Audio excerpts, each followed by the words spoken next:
అందరికీ నమస్కారం అండి. ఇప్పుడే అందిన వార్త రాష్ట్ర ప్రభుత్వ ఉద్యోగులకు సంబంధించి నేడు తాజా సమాచారం అండి. ఈరోజు తేదీ చూసుకున్నట్లయితే అక్టోబర్ 19వ తారీఖు అండి.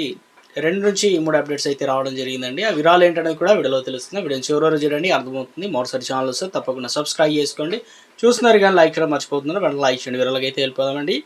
మొట్టమొదటి అప్డేట్ వచ్చేసి ప్రజాభవన్లో పంచాయతీరాజ్ గ్రామీణాభివృద్ధి అదేవిధంగా మహిళా శిశు సంక్షేమ శాఖ మంత్రి సీతక్క కావచ్చు, తెలంగాణలో పంచాయతీ సెక్రటరీ ఫెడరేషన్ ప్రతినిధులు పంచాయతీ కార్యదర్శులు సమావేశం అయితే జరిగిందనమాట. దీంతో దశాబ్ద కాలంలో ఉన్నటువంటి పెండింగ్ సమస్యలను పరిష్కరించాలని కోరారు. ఈ సందర్భంగా పంచాయతీ కార్యదర్శులు మాట్లాడుతూ తమకు 104 కోట్ల బిల్లులు అనేది విడుదల చేయడం, డిప్యూటేషన్కు అనుమతి ఇవ్వడం వంటి నిర్ణయాలు తీసుకున్నందుకు మంత్రి సీతక్కకు అయితే కృతజ్ఞతలు అంటే గుడ్ న్యూస్ అంటే చెప్పడం జరిగిందనమాట. దీంతో జూనియర్ పంచాయతీ కార్యదర్శులు సర్వీసు కాలన గణం అదేవిధంగా ప్రొవిషన్ డిక్లరేషన్ అవుట్సోర్సింగ్ విధానం రద్దు చేసి ఓపీఎస్ను జూనియర్ పంచాయతీ కార్యదర్శిగా క్రమబద్ధీకరణకు అదేవిధంగా స్పోర్ట్స్ కోటా కింద ఎంపికైనటువంటి 98 మంది అభ్యర్థులు విధుల్లో తీసుకోవడం, బీఆర్ఎస్ హయాంలో 16 మంది సమయకాలని సర్వీస్ కాలని పరిగణించడం, అదేవిధంగా మెడికల్ బిల్లులు క్లియరెన్స్, స్పౌజ్ మ్యూచువల్ ట్రాన్స్ఫర్లు అనుమతి, ఎక్స్ సర్వీసు మెన్ ఫిక్సేషన్ వంటి అంశాలు వివరించారు. పంచాయతీ కార్యదర్శి వినతి పట్ల సానుకూలంగా మంత్రి సీతక్క అయితే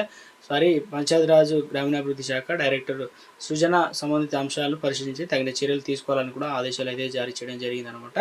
సో మరో అప్డేట్ చూసుకున్నట్లయితే తెలంగాణ రాష్ట్రంలో ఉద్యోగులకు సంబంధించి మరొక అప్డేట్ చూసుకున్నట్లయితే కొత్త చట్టం తెలంగాణలో మరో విడత ఉద్యోగ నియామకాల పరీక్ష పూర్తయిందనమాట.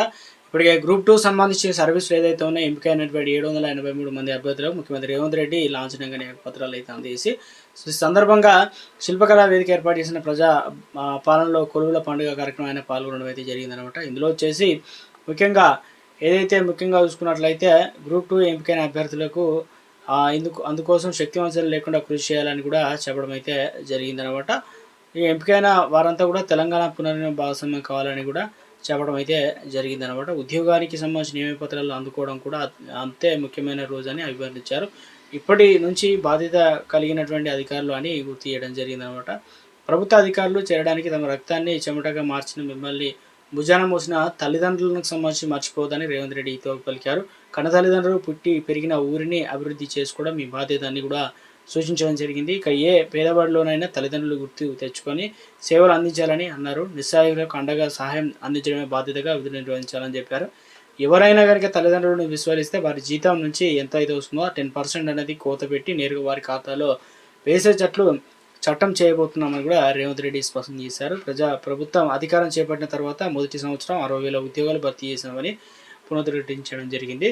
సో ఇందుకు సంబంధించి గత 2 సంవత్సరాలుగా ప్రభుత్వ ఉద్యోగులకు రిటైర్డ్ అయినటువంటి ఉద్యోగులు బకాయిల కోసం గొడవలు ఆందోళన చేస్తున్నారు. ఎన్ని వేల కోట్లు పెండింగ్లో ఉన్నాయి. దీనికి సంబంధించి ముఖ్యంగా ప్రధాన క్రమంలో ఎవరెవరికి ఇవ్వాలి దానిపైన ఇప్పటికే వరకు కార్యాచరణ ప్రణాళిక రూపొందించలేదని సమాచారం. అయితే డిప్యూటీ సీఎం మల్లు భట్టి విక్రమార్క పేషీలో పైరవీలు చేసుకునే వారికి డబ్బులు చెల్లిస్తున్నారనే ఆరోపణలు బలంగా ఉండడంతో బహిరంగ వినిపిస్తుంది అనమాట. ఆర్థిక శాఖను ఇప్పటివరకు గాలిలో పెట్టడం ప్రభుత్వం పూర్తిగా విఫలమైందని చెప్పేసి. సో మొత్తం మీద తెలంగాణ రాష్ట్ర వ్యాప్తంగా మరి ఉద్యోగులకు రావాల్సినటువంటి పెండింగ్ బిల్లులు అదేవిధంగా పిఆర్సీ ఇతరత్వ అన్నీ కూడా దీపావళికి పండుగ కానుకగా మరి రిలీజ్ చేయాలని చెప్పేసి ఉద్యోగ సంఘాలు ఉద్యోగులు అయితే కోరుతున్నారు.